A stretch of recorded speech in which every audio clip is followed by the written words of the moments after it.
এরপর দেবো টমেটো। অনেকেই আছে যারা কাজ টাজ করে, ঘরে বসে কাজ করছে, তারা অনেক কিছু করে রান্না করতে পারে না। আমি তাই শর্টকাটে রান্না করে তাদেরকে দেখাচ্ছি, যাতে তারা শর্টকাটে রান্না করে ডিউটিও করতে পারে আর ঘরও চালাতে পারে। দুটো কাঁচা লঙ্কা কেটে দিলাম,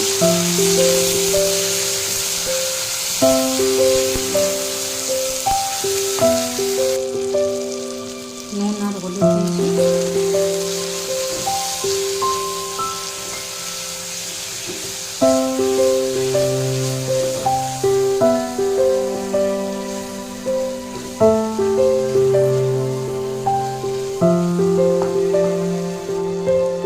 এক চামচ এভারেস্টের সবজি মশলা দিয়েছি।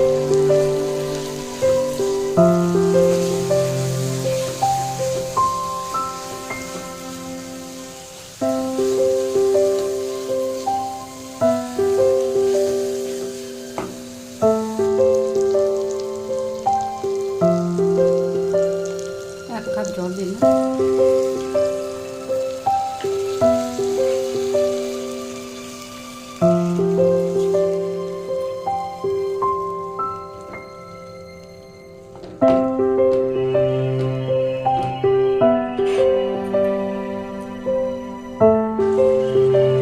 থাই লিপস দিলাম,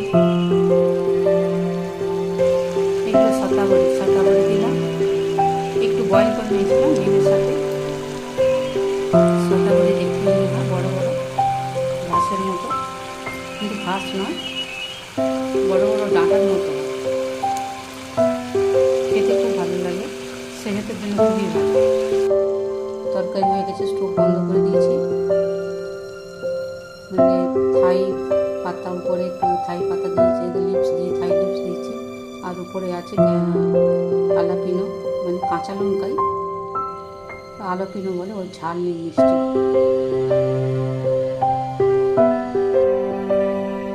আর একবার রিপিট করে দিই, এর মধ্যে আছে ডিম, আধখানা পেঁয়াজ, দু চারটে রসুন ভেজে নিয়েছি, একটা টমেটো, দুটো কাঁচা লঙ্কা, সাদা বড়ি 3-4টে ডাঁটা, আলাপিনো কাঁচা লঙ্কা দুটো, একটু থাই লিপস, নুন হলুদ, আর এভারেস্টের গরম মশলা মানে সবজি মশলা 1 চামচ।